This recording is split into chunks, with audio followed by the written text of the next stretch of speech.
Bienvenue à tous les amis dans ce nouvel épisode de Planète Ingé, le premier podcast qui donne enfin aux ingénieurs une place de choix dans le brouhaha des médias pour vous permettre de comprendre l'actualité et ses enjeux grâce à ceux qui agissent, construisent, innovent et font bouger les lignes au cœur de notre société en pleine transformation. Ce podcast est entièrement coproduit avec vous, ses auditeurs, avec pour objectif de le faire grandir sans qu'il ait besoin de faire appel à de la publicité pour continuer d'exister. Alors si vous aimez l'émission et que vous souhaitez aider Planète Ingé, vous pouvez faire un don direct sur la page Tipeee de l'émission qui se trouve à l'adresse soutenir.planeteinger.fr. L'argent récolté sert à payer les charges de l'émission, la publicité pour le faire connaître, mais aussi l'équipement et les déplacements pour plus de super interviews sur le terrain. Je vous mets le lien dans le descriptif de l'épisode. N'oubliez surtout pas de vous abonner et je vous laisse en compagnie de l'invité pour un nouveau super épisode de Planète Ingé. Bonne écoute!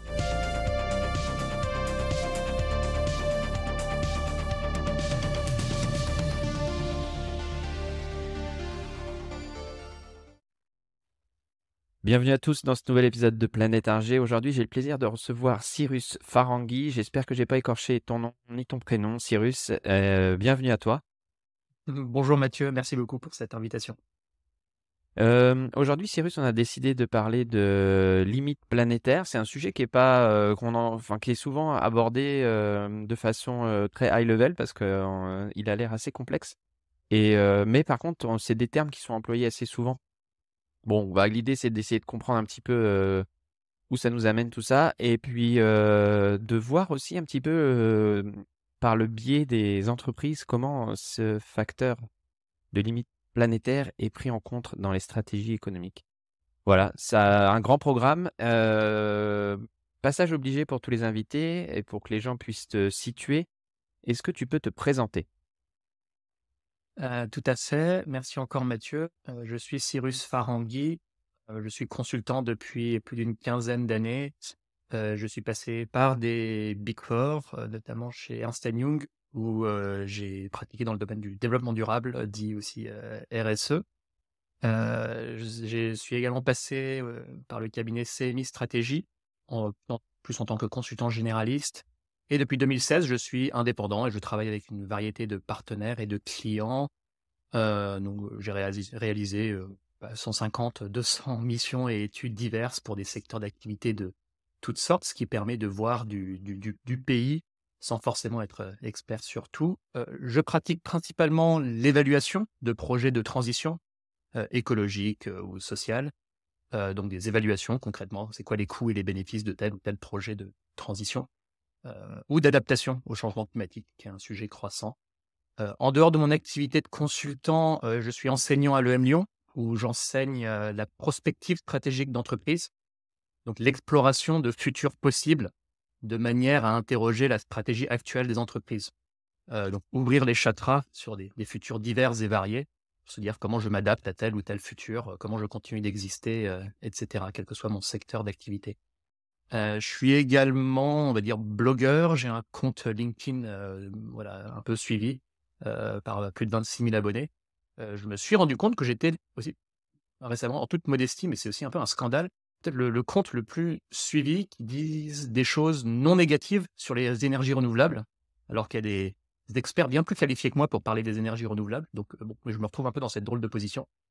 Le compte le plus suivi sur le sujet de l'eau et le compte le plus suivi sur le sujet de l'agroécologie. Donc, écoute, je m'en rendais pas compte, mais je suis curieux, je suis intellectuellement curieux sans avoir la prétention d'être expert. Par contre, je suis capable de comprendre ce que disent les experts, de le vulgariser et de le connecter aux autres sujets. Par exemple, faire la connexion entre le sujet de l'agroécologie et du climat. Et de ce fait, je suis aussi parfois invité à faire des conférences dans des milieux divers et variés. Par exemple, récemment, par le monde on va dire de l'agriculture de conservation, pour faire un espèce d'état des lieux de ce que dit le GIEC sur le potentiel de séquestration du CO2 dans les sols. Voilà, donc je suis capable de vulgariser ce genre de choses. Ok, Donc pour dire que j'ai aussi cette activité de conférencier. d'accord. Écoute, merci pour cette introduction exhaustive. C'est marrant parce que justement, moi, je t'ai découvert par LinkedIn, donc tu as bien raison de dire que tu es visible sur LinkedIn. Par contre, tu vois, en te lisant, c'est très intéressant. mais je vais te taquiner un peu. Le ton est toujours un peu, enlevé et c'est une, constante qu'on retrouve un peu sur les entre guillemets, j'appelle ça les influenceurs climat. C'est que, ils utilisent tous, en tout du moins ceux qui sont les plus populaires, ils utilisent tous un ton un peu, accusateur, un peu, tranché, un peu, parfois agressif. Alors peut-être pas toi, mais d'autres sont très agressifs et ça fonctionne. Comment t'expliques ça et est-ce que tu utilises exprès, cette approche, sur les réseaux sociaux? Je pense qu'il faut varier les plaisirs, et être aussi sincère sur ce qu'on ressent. Il faut aussi mettre de l'humour, hein. Des fois, je mets un petit peu d'humour. Alors c'est sincère, après voilà, ne nous mentons pas, il faut aussi essayer d'accrocher les gens, toujours en essayant quand même d'embrayer sur quelque chose de sérieux. Donc j'essaie voilà, toujours en s'appuyant sur soit des données, soit une étude, sérieuse qui a été réalisée dans de nombreux domaines qui m'intéressent, voilà, l'agroécologie, les énergies renouvelables, la sobriété, le climat, et cetera et plus généralement le thème des limites planétaires. OK. Hem, la partie accusatrice, je dirais qu'elle est liée à une certaine indignation que je ressens aussi, liée au fait que pendant longtemps certaines idées ont été, on va dire moquées. Je pense que c'est lié au fait que l'écologie a été vue, pendant un certain temps comme une cause, en l'occurrence une cause de gauche et de joyeux lurons, hein. Je l'ai vécu ça pendant assez longtemps alors qu'il y a voilà, c'est de moins en moins le cas. On se rend compte que non, non, c'est tout à fait alors c'est pas une cause, c'est une question alors de sécurité, de préservation des conditions d'habilité de la vie d'habitabilité de la terre et si on décline encore plus à une échelle, business, bah, tout simplement de pérennité du business. Donc c'est plus une question de bonne gestion. Donc encore une fois, dans les vœux du président Macron, lorsqu'il dit qu'il aurait pu prédire la crise climatique, voilà, ça peut encore soulever de l'indignation. Je suis désolé, c'est amplement, prévu, ce qui s'est passé cet été, mais aussi des étés précédents. La répétition des sécheresses, c'est tout à fait, de l'ordre de ce qui est prévu depuis, au moins une vingtaine d'années. Juste par Heu, rapport à ça, je rebondis sur ce que tu es en train de dire. J'ai vu passer, milliers de posts et de sur Twitter, sur les réseaux sociaux qui reprenaient j'ai pas écouté son discours, j'ai pas placé la phrase dans son contexte. Mais, pour se faire l'avocat du diable, quand on dit on qui aurait pu prévoir la crise, cette crise-là? Heu, je sais pas s'il se place dans une échelle de temps, de l'année dernière, tu vois? C'était quand tu dis une phrase comme ça alors c'est parce qu'elle est placée au même moment que l'inflation, mais quand tu dis une phrase comme ça, tu dis: «Bon voilà, sur mes épaules tombe, une contrainte qui est, la crise écologique, qui aurait pu la prévoir, il y a 20 ans», par exemple, tu vois? Dans les présidents des années 80, Mitterrand, il avait autre chose à faire que de la crise climatique. Il est même un petit peu responsable de certaines situations, lui, et les prédécesseurs de Macron. Quand on parle d'énergie justement, ils sont d'ailleurs responsables. Donc voilà, moi j'ai pas écouté ses vœux. La phrase a été sortie de son contexte, donc évidemment si tu la prends comme ça, tout le monde, a poussé des cris d'orfraie, ce qui se comprend. J'ai plus rigolé sur la partie inflationniste parce que pour le coup, quand tu imprimes des billets pendant, 1 an ou 2 avec la crise Covid, dire qu'on n'a pas vu venir l'inflation, ça c'était plus risible. Mais voilà, je comprends ce que tu dis. Heu, moi, quand tu disais juste c'est vas-y. reflet plus généralement d'une tendance où beaucoup de gens semblent découvrir la chose depuis peu, après longtemps avoir, voilà, moqué des sujets comme, Bien sûr, le climat, la complètement. sobriété et cetera. Donc beaucoup de temps a été perdu et on voit qu'aussi à la faveur de la crise enfin à la faveur, en conséquence de la crise énergétique, qu'on voit depuis fin 2021 et 2022, je m'attarderai pas dessus, mais ça va bien au-delà de la guerre en Ukraine. Il y a aussi beaucoup de facteurs structurels qui expliquent la crise actuelle. S'ils n'étaient pas là, la crise conjoncturelle actuelle serait absorbée bien plus facilement. Donc à la fois sur le pétrole, sur le nucléaire, sur le gaz, sur l'hydraulique aussi, avec les sécheresses. Il y a beaucoup de facteurs structurels qui expliquent la crise énergétique actuelle et on voit qu'au Magie, maintenant que les prix explosent, on trouve dans beaucoup d'endroits des marges de manœuvre pour faire plus de sobriété, plus d'efficience énergétique, à la fois dans les entreprises et chez les ménages. Alors malheureusement, il y a des entreprises qui sont en flux ultra tendues et qu'il faut aider, qui sont très sensibles au prix de l'énergie et qui sont en train de mettre la clé sous la porte. Voilà, ça faut il y a des ménages en précarité énergétique, mais pour le reste, on observe dans les chiffres et dans les pratiques des gains énormes de sobriété, notamment depuis 4 mois, hein, comme quoi c'était possible tout ce temps.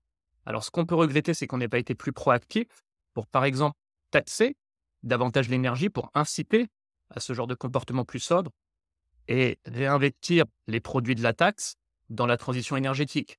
Là, ce qu'on est en train de faire, par exemple sur le gaz, c'est qu'on subit la chose, on réagit, à la va-vite un peu, on réagit plutôt pas trop mal, hein. On va aller chercher les gains d'efficience et les entreprises, aussi, je pourrais en parler, et on paye l'énergie chère, pour qu'elle finisse dans les poches de dictateurs qui nous veulent pas forcément du bien, quoi. Voilà, c'est une démarche réactive que je regrette, donc ça Ouais. explique aussi le genre d'indignation que tu peux peut-être voir sur les réseaux sociaux. Alors encore une fois, bah, c'est marrant parce que je suis pas là pour faire la défense de qui que ce soit, mais Heu, je suis un peu concerné par certaines problématiques sur l'énergie et on peut reprocher, au gouvernement de pas faire grand-chose. Mais par exemple, la loi de sobriété énergétique, notamment qui concerne le tertiaire, elle date pas d'hier. Quand on donne au tertiaire des objectifs de réduction de 40 de consommation d'énergie pour 2035, ça date pas d'hier. Ça se met en application maintenant, mais ça date pas d'hier. Donc on peut pas dire que c'est facile d'imposer par la loi et puis après, il y a qu'à faucon. Mais on peut pas dire que le gouvernement ne fait rien de ce côté-là.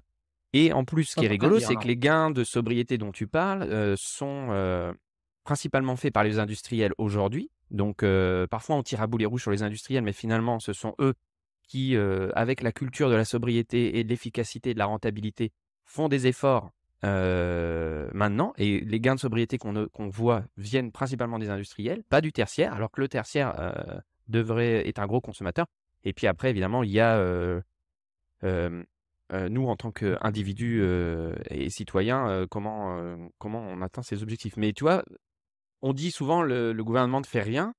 Bah, il a aussi, il y a des lois Alors, qui imposent la sobriété énergétique dans le tertiaire, pour l'industrie, je ne sais pas, mais alors, pour venir l'industrie, ça fait longtemps qu'elle va chercher des gains d'efficacité énergétique par pure logique économique. C'est un bien facteur sûr, de ouais. compétitivité, donc les aciéries, tout ça, donc ça, a pas de problème et ce sont celles qui, évidemment, vu qu'elles sont déjà, prétendues, et au taquet, qui lorsque les prix de l'énergie explosent, elles souffrent et il faut absolument les protéger, notamment les industries d'importance vitale. Par exemple, je lisais encore, récemment que 60 des usines d'engrais d'Europe sont à l'arrêt, enfin voilà, c'est le genre de choses qui doit se gérer. Par contre, bah, ce qu'on voit aussi, depuis, très récemment, hein, depuis 4 mois, c'est que dans le tertiaire et dans les ménages, on va chercher, des gains, d'efficacité et de la sobriété qui jusqu'alors enfin très peu beaucoup en très peu de temps, en fait. On parle là de gains de 10-15 en consommation d'énergie, corrigés des variations climatiques. Donc effectivement, on a un hiver, doux, là, surtout en ce moment. Et même corrigé de ça, on observe que les gains sont assez énormes en peu de temps. Donc tout ça était faisable depuis tout ce temps. C'est ça qu'on Oui. peut Alors regretter. voilà, pour revenir au Donc début de cet effectivement, échange. il y a des lois, il y a des orientations et cetera, des objectifs mais c'est pas contraignant et on voit bien qu'il y avait pas les incitations tarifaires poussées dans ce sens-là. C'était un peu voilà, on trace des Ouais. objectifs à la règle, mais on voit bien que c'est quand on frappe au portefeuille que les choses bougent et malheureusement, c'est pas toujours fait de manière socialement équitable. Là, je pense que les ménages précaires, font plus d'efforts que les ménages aisés. Dans le moins 10-15 qu'on voit là, sur la consommation d'électricité et de gaz, je pense que c'est voilà, on y est plus incité quand, alors on peut faire des chèques énergie, des choses comme ça, mais heu, voilà, donc il faut que cet effort soit aussi, réparti de manière socialement équitable. Ouais, donc bon, voilà, on a digressé un petit peu parce qu'on a cité, les vœux du président Macron de cette année qui ont fait tiquer, et à juste titre. Du coup, moi, je revenais un petit peu sur ton oui, tu as dit tout à l'heure quand tu t'es présenté que sur LinkedIn, tu étais, assez suivi et un des seuls, défenseurs des énergies renouvelables par rapport à des têtes de gondole. À qui tu fais référence quand tu dis ça? Alors, 26 000 abonnés, c'est pas tant que ça. Il y a des classements, hein, des entre guillemets Mmh. «éco-influenceurs», voilà, et effectivement, lorsque je regarde ceux qui ont davantage de visibilité, alors le sujet de la décroissance et de la sobriété est assez visible et ça fait partie effectivement des leviers, majeurs à activer. Donc on ne peut que s'en réjouir que le monde professionnel s'y intéresse de manière, exponentiellement croissante, à voir le nombre d'abonnés croissant que recueillent des Jean-Marc Jancovici et des bons potes. Je sais pas, j'ai vu aussi passer un Arthur Aubeuf, un Florian Doyen, donc tout ça c'est très bien. Je trouve qu'il faudrait davantage aborder, des questions enfin d'autres leviers majeurs et les énergies renouvelables, surtout en France, recueillent encore pas mal de scepticisme ou de désintérêt, alors qu'on est en train de vivre, ce qui ressemble de plus en plus, avec toutes les précautions nécessaires, à une révolution énergétique de très grande ampleur. qui est assez peu connu, peu visible en France, où on a, une dizaine d'années au moins de retard sur d'autres pays qui ont avancé dans cette transition vers, principalement l'éolien et le solaire. Et où on a encore un scepticisme assez important, vis-à-vis de ça. Je vais juste donner un exemple, mais même, le parti d'extrême droite dit post-fasciste de Giorgia Meloni en Italie, veut faire de l'Italie un paradis des énergies renouvelables. Donc chez nous, on a encore un centre droit qui dit des choses sur les renouvelables, des arguments obsolètes qui datent d'il y a au moins 10-15 ans. Ici Par rapport à ce sujet-là, moi, quand on parle de renouvelables, on se focus beaucoup sur l'éolien et le solaire, mais en fait, on oublie beaucoup l'hydraulique et le géothermique qui pourraient être des sources. Parce qu'en fait, le problème, c'est beaucoup dans les médias, on mélange énergie et électricité. Enfin, on confond énergie et production électrique. Et en fait, il faut pas. C'est-à-dire qu'aujourd'hui, la production électrique, je dirais que c'est, notamment en France, le moindre problème, même si on est en sous-capacité aujourd'hui et il faut comprendre. D'ailleurs, j'invite les gens à lire le dernier rapport de RTE qui disait que pour tenir nos objectifs de production électrique futur, il faut, et là je te rejoins, du renouvelable en production électrique et du nucléaire. Mais quand on parle d'énergie, on parle de décarbonation de l'énergie, on ne parle pas forcément de décarboner la production électrique. Et pour décarboner l'énergie, on a besoin effectivement de renouvelables, mais pas. Là, on ne parle plus d'éolien et de solaire, on parle de géothermie, on parle de biomasse, on parle de plein de choses. Et c'est souvent des choses qui ne sont pas abordées en fait.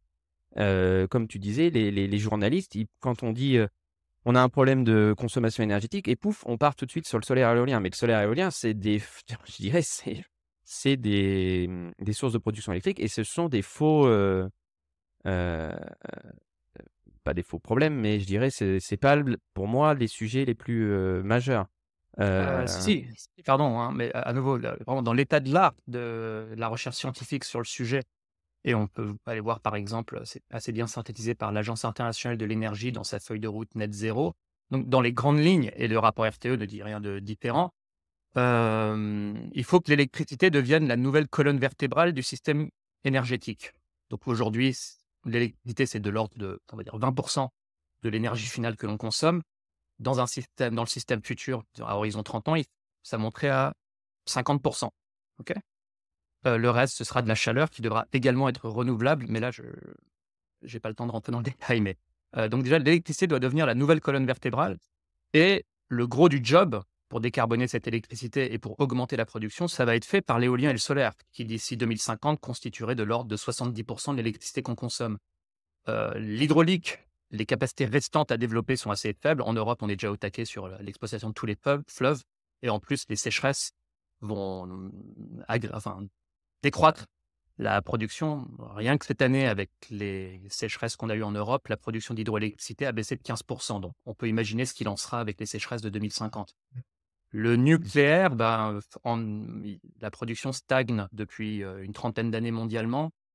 En France, on construirait au mieux, 2-3 centrales supplémentaires, d'ici 2040, et il va falloir commencer à démanteler le parc ancien. Mais mondialement, c'est de même, les dynamiques du nucléaire sont assez modestes. Alors ça peut produire de l'ordre, au mieux, hein, quand on regarde les scénarios les plus optimistes, de l'ordre de 10 de l'énergie qu'on consomme dans le monde en 2050, mais voilà, il faut faire les 90 restants.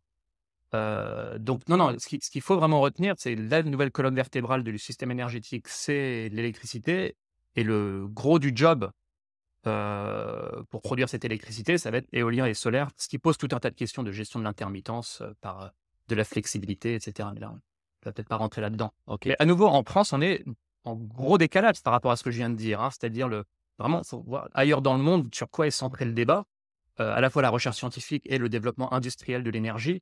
Et en France, on est sur un autre, un peu dans une bulle, sans vouloir, voilà. Bah, on est dans une bulle parce que moi, enfin après encore une fois, c'est mon point de vue, on perd du temps toujours à opposer nucléaire et renouvelable, alors que beaucoup de pays, enfin comme l'Angleterre par exemple, articulent leur transition énergétique sur le nucléaire et le renouvelable. Et puis bon, bah voilà, je reprends encore le rapport RTE. On a besoin des deux massivement pour décarboner ou augmenter notre capacité de production électrique. Enfin, après, je voulais pas faire un épisode sur l'énergie, la production électrique. Et d'ailleurs, donc du coup, je te laisse répondre à ce que je viens de dire et après on va arrêter. Et d'ailleurs, j'inviterai dans un prochain épisode heu, des membres de l'association Voix du nucléaire qui ont sorti un rapport très intéressant qui est le rapport Terawatt et qui nous parle de scénarios de transition qui n'ont pas été encore abordés. On va parler de plein de choses. C'est à venir, il n'est pas encore produit, donc à la limite, quand il sortira, Cyrus, on en reparlera si tu veux intervenir là-dessus. Ouais, Bah, voilà, dans ce scénario-là, pareil, c'est le scénario TWh.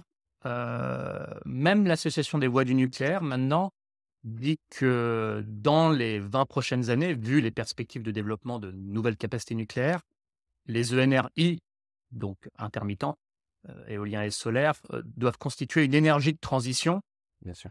le temps de relancer le nucléaire et cette relance, au mieux, commencerait à porter ses fruits à partir des années 2040-2050, donc ils regardent assez loin et effectivement, le nucléaire, va peut-être réussir à se relancer. Après là, on commence à aller dans des horizons de temps très lointains où on ne sait pas trop ce qui sera vraiment compétitif à ce moment-là. Là, aujourd'hui, les renouvelables sont en train de largement déjouer les pronostics par rapport à toutes les expertises d'il y a 20 ans, à part, le seul scénario d'il y a 20 ans qui se rapproche un petit peu de la réalité d'aujourd'hui, c'est genre, Greenpeace, quoi. Sinon, personne n'imaginait que les renouvelables en seraient où elles en sont aujourd'hui et elles vont probablement continuer à faire des progrès. Voilà, qu'est-ce qui sera véritablement compétitif dans 20-30 ans, voilà, pour, les industriels, pour les investisseurs, et pour les usagers. C'est difficile à prévoir. Là, ce qui est sûr, c'est que dans les 20 prochaines années, quelle que soit la direction dont on regarde, il faut pousser, les renouvelables si on veut, accroître nos capacités de production électrique. Ça vient avec énormément de défis pour gérer la variabilité de cette production, hein, je ne le nie pas. Voilà. On clôture ce chapitre de production Mmh. électrique, si tu es d'accord? Et on va revenir au sujet de l'épisode. Du coup, on va peut-être dépasser le temps qui était imparti et on fera un petit découpage. Comme d'habitude, maintenant, les gens commencent à avoir l'habitude. Je découpe les épisodes en deux. On va parler de limites planétaires. Alors moi, c'est un sujet que je ne connais pas du tout et c'est pour ça que je voulais t'inviter déjà. Qu'est-ce que c'est les limites planétaires et en quoi ça concerne le monde économique Mmh. et puis Bon, l'humain de base, hein, pour faire simple. pour moi, la référence en la matière, c'est le rapport dit rapport Meadows, donc le rapport au Club de Rome, publié en 1972. Donc on a fêté les 50 ans, l'an dernier.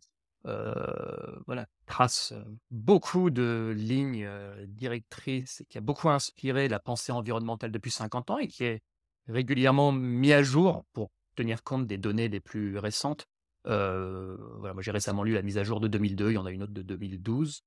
Eh bien, c'est le principe du, on va dire, overshoot, donc dépassement de limites planétaires. Ça peut être par la dégradation des sols, ça peut être par la pollution, ça peut être par, le changement climatique qui a récemment été, intégré. On n'imaginait pas trop ça en 1972, mais c'est une forme de, pollution.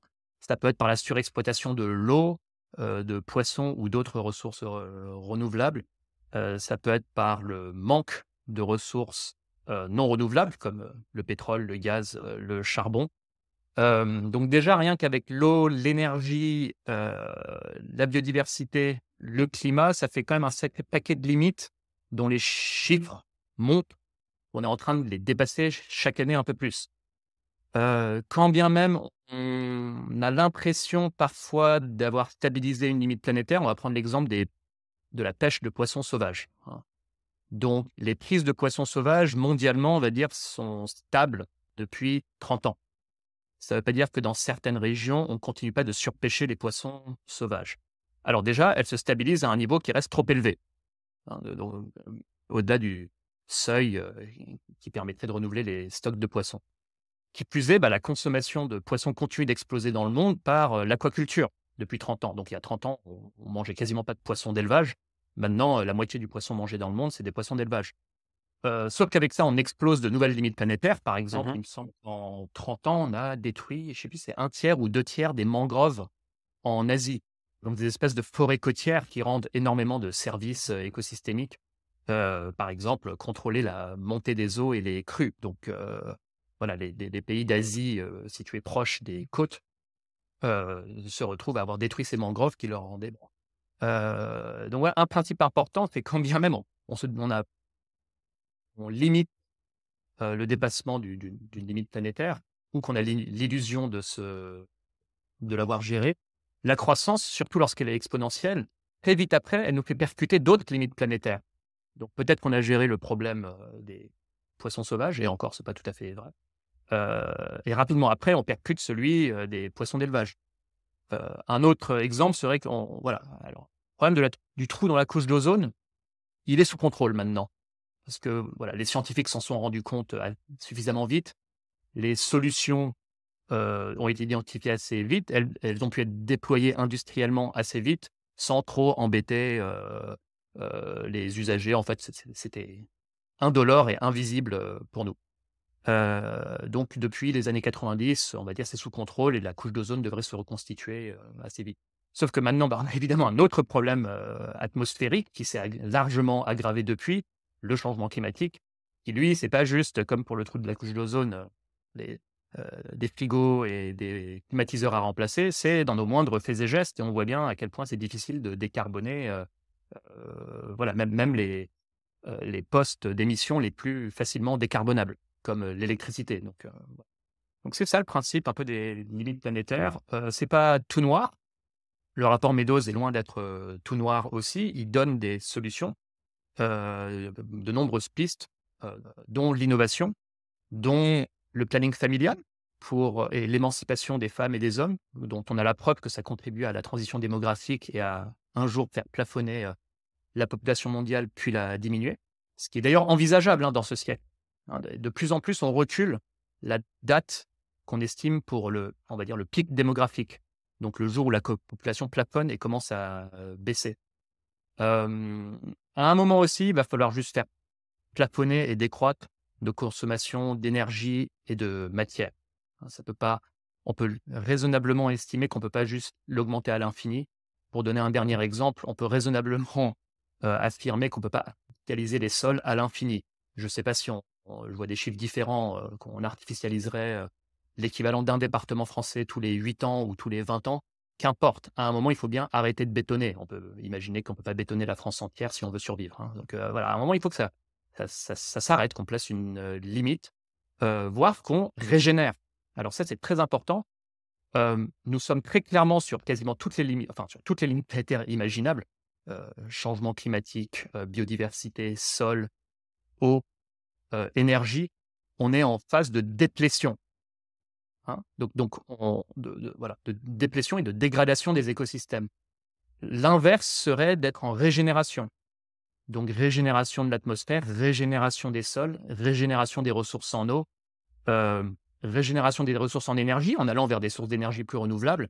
Donc là, pour l'instant, on est sur à peu près tous les indicateurs, on est dans la tendance inverse. J'insiste vraiment sur la notion de régénération des sols, où là aussi, il y a des tendances encourageantes. Il n'y a pas que la révolution des renouvelables. On note aussi que sur un grand nombre de pratiques dites agroécologiques, un pays comme la France est en train de les généraliser, comme par exemple la couverture permanente des sols ou le non-labour. Donc ça aussi, il y a des tendances encourageantes dont je parle régulièrement sur mes posts et dont je pense qu'elles méritent davantage d'attention. Oui, parce que excuse-moi, par rapport à l'agriculture, justement, l'idée, c'est enfin, ce qu'on voit, ce serait quand même dans un pays avancé, entre guillemets avancé comme la France, ce serait de dire, bah, avec l'augmentation des rendements justement de production, grâce à des innovations technologiques, on a besoin de on produit plus par surface donnée, ou on a besoin de moins de surface pour produire ce dont on a besoin. Donc ça va plutôt dans le bon sens, ça va vers un plafonnement de la consommation, enfin de l'utilisation des sols ou de la consommation énergétique pour une même production, non? Tout à fait. Alors déjà, si l'Europe a stoppé la déforestation au 19e siècle, faut savoir, voilà, 80% de la surface de la France était recouverte de forêts au temps des Gaulois. Au début du 19e siècle, ce n'était plus que 10%. Donc on était à deux doigts d'avoir tout ravagé. Effectivement, la hausse des rendements agricoles a permis de limiter ça, puis de l'inverser. Il y a eu une révolution agricole au 19e siècle qui a fait un premier pas, notamment en faisant de l'agronomie, en jouant sur la qualité du sol, et une autre révolution d'après-guerre avec l'agriculture intensive, et cetera, qui a multiplié les rendements, je pense, par 4 pour le blé. Enfin, c'était totalement hallucinant. Ce n'est pas sans conséquence. On le voit aujourd'hui. Effectivement, ça a permis de prendre beaucoup moins d'espace et même de nourrir la planète, il faut le reconnaître. Donc là, cette révolution des engrais, des phytosanitaires, du tracteur, de la mécanisation, et cetera, hein, faut pas le nier. Là, voilà, ce n'est pas sans conséquences, notamment écologiques, ce n'est pas sans conséquences sur la dégradation des sols et sur la pollution, sur, on va dire, l'eutrophisation de l'eau, par exemple. C'est une conséquence liée, aux excès d'effluents d'élevage qui ruissellent, jusqu'aux côtes, et qui créent des zones dites, hypoxiques, donc privées d'oxygène, qui tuent la vie près des côtes. Enfin voilà, il y a beaucoup de conséquences de cela. Donc ça ne veut pas dire qu'il faut retourner à une agriculture faible en rendement, j'invite les gens à explorer des notions comme de l'agriculture écologiquement intensive. Voilà. On n'aura pas trop le temps de développer, Non, mais c'est les des sujets, agriculteurs en prennent mais c'est des c'est sujets qui intéressent de plus en plus les agriculteurs, hein, vont vraiment ouais. s'intéresser et les conseillers agricoles et l'INRAE les conseillent de plus en plus, vers ce sens-là. Voilà, l'agroécologie, c'est quelque chose de considéré de vraiment sérieux pour, on va dire, préserver quand même un peu un minimum les rendements.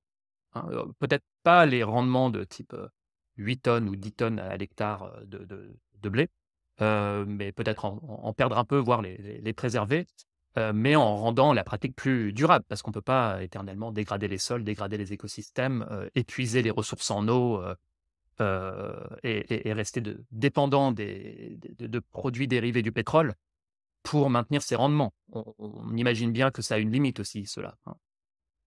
Oui, ouais, je passe un appel d'ailleurs s'il y a des ingénieurs alors en agro, ou des ingénieurs devenus agriculteurs pour venir témoigner dans le podcast. C'est un sujet qu'on traite pas assez et que moi je voudrais traiter beaucoup plus. Mmh. Hem, sur les limites sanitaires, je Passionnant, hein. voudrais qu'on revienne un petit peu sur l'eau. Mmh. Explique-nous un petit peu les enjeux autour de l'eau, auxquels on va faire face. On le voit, en montagne aujourd'hui, la diminution, violente des glaciers, par exemple, donc les conséquences que ça va avoir sur tu en as parlé tout à l'heure, la production Mmh. hydroélectrique, sur, les cours d'eau, sur enfin, je sais pas, là, j'imagine, des choses. À toi de nous Ouais. expliquer un petit peu les contraintes autour de l'eau. Oui, bah, alors, à nouveau, j'essaie de faire une brève synthèse de Mmh. mes discussions avec les experts et de mes lectures. Je ne suis voilà, je suis pas un simple observateur qui tente mais ce que je pense pouvoir établir avec pas mal de certitude, c'est que le système de gestion de l'eau actuel, marche sur la tête et ne peut pas n'est pas pérenne. D'accord. Heu, oui, dans quel sens? Oui, bien sûr. Ouais. Alors, globalement, il y a un problème, on va le prendre par l'angle de ce à quoi les acteurs sont incités. Globalement, plus on pompe de l'eau, plus, les acteurs qui pompent de l'eau gagnent de l'argent, hein, donc ils sont incités à pomper plus. Plus on pollue l'eau, plus à la sortie des tuyaux, les stations d'épuration gagnent de l'argent et donc il n'y a aucune incitation dans le système, ni à la sobriété, ou on va dire l'efficience des usages de l'eau, ni à la prévention des rejets polluants. Donc on peut bien imaginer que cela n'est pas reproductible à l'infini, notamment dans un contexte de surexploitation chronique de l'eau et d'accélération du creusement du déficit hydrique du fait du changement climatique, dont beaucoup d'hydrologues disent: «Vous n'avez encore rien vu du changement climatique». C'est-à-dire l'été qu'on vient de passer en 2022 où quand même, je pense que beaucoup de gens, à la fois industriels et collectivités et agriculteurs, ont pris un coup sur la tête. Voilà, dans les années 2030-2040, ce sera d'un tout autre, acabit. OK? On peut effectivement alors, voilà. Pourquoi? Parce qu'on anticipe, moins de précipitations, des précipitations plus Alors, violentes, mais une moins bonne rétention de voilà, l'eau, la dans les nappes phréatiques, c'est quoi le sujet? la quantité d'eau sur terre est constante et le volume des précipitations ne devrait pas, tant baisser, du moins on note pas des variations telles. Par contre, c'est l'instabilité et l'accroissement des aléas, donc concrètement la fréquence et l'intensité à la fois des sécheresses et des inondations. OK? Ça va être D'accord. plus instable, ce régime hydrique. Les canicules n'aident pas, ça accroît, les épisodes de sécheresse puisque l'eau, s'évapore, à la fois des sols et des bassines. Sur ce sujet-là, alors évidemment, il faut envisager toutes les solutions, des nouveaux équipements, les infrastructures, donc on parle beaucoup des méga-bassines, il faut étudier un peu au cas par cas, parce qu'on peut pas avoir de position tranchée, là-dessus. Des systèmes de dessalement, pourquoi pas, il y a des technologies. Il y a un enjeu de renouvellement des réseaux de canalisation, il y a des grosses fuites, hein. Tout Ouais, je ça ne sais ouais, suffira pas à faire boucler l'équation. Il faut alors à la fois de la sobriété dans les usages, on parle souvent réinterroger la place de certaines cultures comme le maïs, qui sont de moins en moins adaptées au climat qui se profile. Donc réinterroger les usages, agricoles, industriels, domestiques, hein. Sinon, concrètement, ça va être le rationnement, les coupures comme on a eu l'été dernier, mais en pire, hein. Donc, à un moment, il faut bien réagir. Donc réinterroger les usages et puis, sur la question on stocke peu l'eau de pluie en France, il y a du potentiel. On réutilise peu les eaux usées, il y a énormément de potentiel. Et puis on peut surtout stocker l'eau dans les sols par l'agriculture de conservation, par l'agroécologie. Donc, stocker davantage d'eau dans les sols plutôt que de compacter le sol, réduire la quantité d'eau qui peut s'infiltrer dans le sol, et augmenter, en cas de pluie, la quantité d'eau qui ruisselle. Donc, voilà, c'est ça actuellement le cercle infernal. Et d'ailleurs, par rapport à ça, on fait des reproches souvent au gouvernement et l'inculture prend le dessus. Enfin, moi, je m'adresse aux politiciens et aux journalistes, hein. Là, quand je dis l'inculture prend le dessus, c'est que tout de suite, pouf, on part sur le fameux débat qu'on mentionnait en début d'épisode. On parle d'inaction et là, on parle de nucléaire et de NR. Les débats, souvent, c'est ça, hein. Je te résume, hein. Un débat sur l'écologie, c'est le gouvernement ne fait rien. Ouais, mais il ne fait pas quoi? ENR, ok, éolien. Voilà, on parle que de ça. Mais l'eau, par exemple, on pourrait là attaquer le gouvernement sur l'inaction réglementaire sur l'eau, c'est-à-dire les incitations dans les logements des particuliers, réutilisation des eaux usées, enfin tous les trucs que tu as montré. Là, quel est ton point de vue pour le coup là, sur l'inaction euh, Alors, oui. politique Je peux là-dessus? ouais. Et pourquoi on n'en parle pas d'ailleurs dans les médias? Hop, parce qu'on n'est pas dos au mur, je dirais. Je suis pas au courant de toute l'histoire de la gestion de l'eau, mais je pense qu'un levier, par exemple, serait une espèce de tarification sociale de l'eau qui inciterait, déjà à faire des économies d'eau, tout en intégrant des paramètres comme, le revenu des foyers. Donc, en gros, plus on est riche et plus on surconsomme de l'eau, plus on paye cher, hein. Ce serait une idée. Ça a été expérimenté, depuis une dizaine d'années. Le modèle qui fait référence, qui a pris la chose à bras-le-corps, c'est, de la ville de Dunkerque, par exemple. Je lisais hier un rapport du parlement, sur cette question de la tarification sociale. Donc il n'y a pas rien qui soit fait depuis 10 ans, mais je dirais que la volonté politique a manqué pour vraiment pousser une idée comme celle-ci. Au bout de 10 ans, on se retrouve avec très peu de villes comme Dunkerque qui l'ont mise en place et parmi les blocages, qui font que je vais citer un exemple. Parmi les blocages qui font qu'il n'y ait pas eu un engouement plus fort pour, cette tarification sociale, il y a par exemple, la difficulté d'accéder aux données, de la sécurité sociale sur la composition des ménages et des revenus.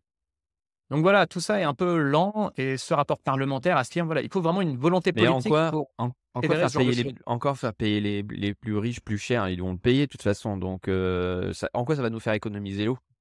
Excuse-moi, mais Ah ben, alors, de toute on crée une taxe. tu On aime bien créer des taxes ou plus faire payer plus cher les riches, c'est mais en quoi, oui, toi, si tu augmentes le prix du billet d'avion, le riche, il va toujours prendre l'avion. Tu augmentes le prix alors de sauf l'eau, le si riche, il vraiment va ça devient toujours dissuasif. Non, oui, oui, à un si ça moment devient dissuasif, mais à un moment l'idée c'est un dissuader et 2 financer aussi le coût croissant de l'eau de manière socialement juste, financer les travaux de renouvellement des réseaux, de manière socialement juste. OK. Heu, mais aussi inciter au comportement sobre. Voilà, globalement, il y a vraiment un problème d'incitation dans le système, à la fois pour aller économiser de l'énergie, économiser de l'eau et d'autres ressources, hein, Non, mais d'incitation moi, là aussi. où je te rejoins complètement, c'est que, par exemple, je prends, quelqu'un qui a une villa avec piscine, il va forcément consommer peut-être 30 de plus qu'un usager, normal. C'est normal que ces 30 là soient, surfacturés. Ça me paraît Mmh. logique. Tu veux une piscine, c'est ton choix, c'est ton libre choix. On est dans un pays de liberté, mais par contre, remplir ta piscine, ça coûte plus cher Mmh. que, voilà. Toi, ça me paraît très logique, mais et là, je rejoins. Mais voilà, l'idée, comme tu dis, c'est quand même avant tout de changer des modèles de consommation, avant de penser à l'argent. Et puis là, Ouais. depuis alors, sécheresse après sécheresse, les choses bougent, hein. Là, voilà, j'ai beaucoup de retours, de collectivités, d'élus, que j'interviewe, avec lesquels j'échange dans le cadre de mon travail.